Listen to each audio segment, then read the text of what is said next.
Well, good morning. This is Ian R. Crane, and it's the morning of Monday, the 13th of May, 2019. And as you can see, I'm not in my usual surroundings.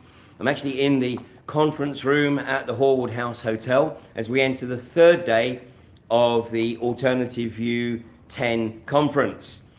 So it's been a remarkable weekend. The atmosphere has been truly electric. The speakers have all stepped up to the plate and delivered presentations that have ensured that the room is packed for each presentation, despite the weather actually being a lot better than was predicted for the weekend. And what is fascinating is that there's no collusion between the speakers, and certainly between the speakers and myself. I give them free rein to speak on whatever topic they feel is appropriate. But as is always the case, there's a common thread that runs through the entire event. And what we have seen with presentations from Deborah Tavares from the USA, from Mads Palsvik, the banker turned politician from Denmark, Gemma O'Doherty, the mainstream journalist turned independent journalist from Ireland, and of course people from right around the UK.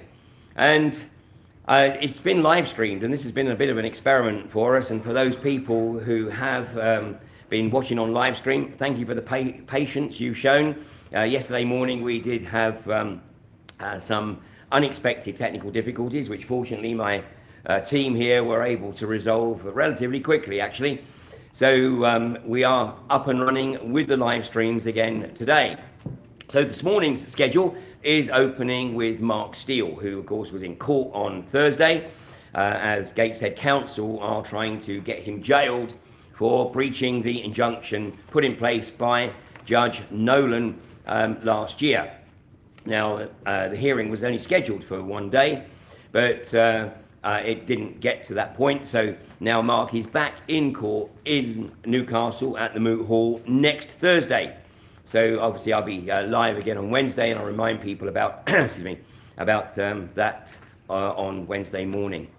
So 5G obviously has been very much in not every presentation, but it's been sort of mentioned, not least because it's right now probably the most pressing threat to humanity and maybe even all life right across the planet. And of course, the fake activist groups like Extinction Rebellion are trying to distract people from the real threat and keep them focused on something that's so ethereal that nobody within Extinction Rebellion can actually articulate the components that make up their rush to bring about climate change. Well, what has manifested through the weekend is that it would appear that there is a very different agenda. And the evidence presented by David Dubine about the climate changing as a direct result of solar activity is perhaps potentially far more of a concern than anything that Extinction Rebellion can dream up. And the establishment know it, because the evidence is there for all to see. And so the distraction is to draw people away from the reality that within the next few years, we could well be entering a period of very significant cooling, which will have a massive impact on the ability to grow food. And in fact, the changing weather patterns, the changing jet streams, which are currently running vertical as opposed to horizontal around the planet, this is pushing the growing zones further and further south. And the predictions of massive population reduction in northern Europe, northern United States, Canada, and the northern parts of Russia and China, pushing people south as those become the only areas that can actually tolerate food production.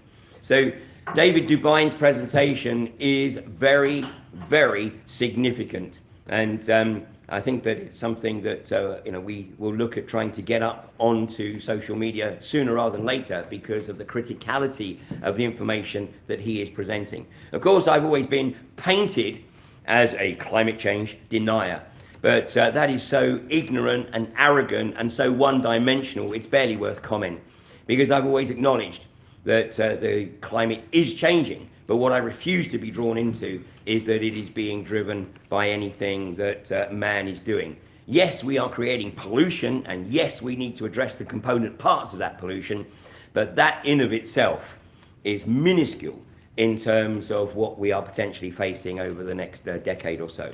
So it's been an extremely eclectic weekend, some 300 or so people here at the Horwood House, different opinions on many, many things, but the one thing that unites everybody here, despite the fact they come from right across the social, political, religious, philosophical spectrum, but the one thing that unites them is that they are all very, very concerned about the trajectory of the globalist agenda.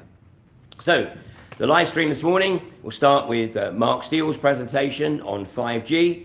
Then I shall be following, looking at community activism and how genuine community activism, real community activism, scares the bejesus out of the establishment, which is why they have made the construct of Extinction Rebellion to try and demonize genuine community activism and effectively undermine the impact that that is having with this faux activism that where people can't even really articulate what it is they're trying to achieve. So then we'll have an open forum with the speakers that are in the room at the time, and then after lunch the workshops, and we will be live streaming 2 of the workshops, and one of the workshops I can categorically assure you will be that of David Dubine, who of course I've just referenced. The second workshop, not 100% sure yet which one that will be. We've got, I think, about 9 to choose from. So, but that will go out later on this afternoon. And then this evening, the live stream will stay on so that we don't lose any connectivity. But this evening, we have the bonus of a presentation by a French lawyer, Georgia Pouliquin, who has effectively come over to the UK to escape the persecution that she has been suffering at the hands of the CRS in Limoges. And, you know, she's obviously had a very, very traumatic experience. She arrived here late on Friday night, having been provided with a Eurostar ticket by some of her supporters in the UK. And so she's been here for the last couple of days, and tonight she will enlighten us as to her experiences working very closely with the Yellow Vest movement and her experiences of the persecution that she has had to endure at the hands of the French establishment. So AV11, remarkably, more than half of the tickets for AV11 in the first weekend of May 2020 have already been sold.